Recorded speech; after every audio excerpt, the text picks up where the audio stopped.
Ek is gou op pad McDonald's toe vir Sakkie en vir Wiandrey gou aandete te gaan koop. Nie een van hulle het vir my gesê wat hulle wil hê nie. Hulle het gesê ek kan maar kies. So kom ons kyk of hulle gaan hou van die kos wat ek vir hulle kies. Een ding van Sakkie wat so funny is, meeste van die tyd as ons 'n takeaway gaan kry, dan staan hy voor daai takeaway bord en hy scroll kyk ek daai bord so. Dan sê ek vir hom, "Ooh, daai burger lyk lekker." Dan sê hy, "Ja, okay, ek sal hom vat."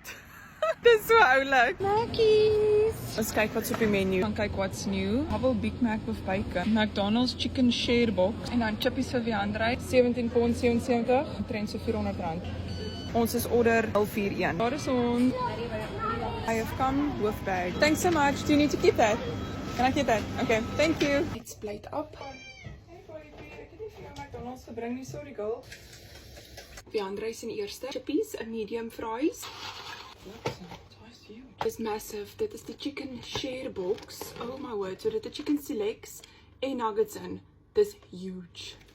Lekker baie nuggies. Jo. Is baie. Sweet and sour dip. Waar is Wiandrey se nou? Hy lyk so lekker. Dankie. Is reg. Enjoy for use. Sakkie se chicken selects. Dis 'n share box for the whole street. Dit 'n vlieg. Ons het 'n vlieg. Ons het nooit vlieg nie. Ek gaan hom vang en hom Rango noem. Want dit lyk baie groter op die prentjie. Wat 'n hartseer patty is daai? Double Big Mac with bacon. 2 sweet and sour dips.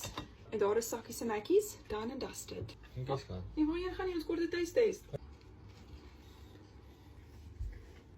Is dit nice? Het ek vir jou mooi gekies. Dit binnekant lyk heavy droog. Soekie van hom braai some spicy sauce. Ciao mama. Ciao mama. Om spicy sauce to the rescue. Die sous klaar. Empty. Hoeveel gee die burger uit 10? 8. En met oom braai se sous? 10. Yes. Okay, bye.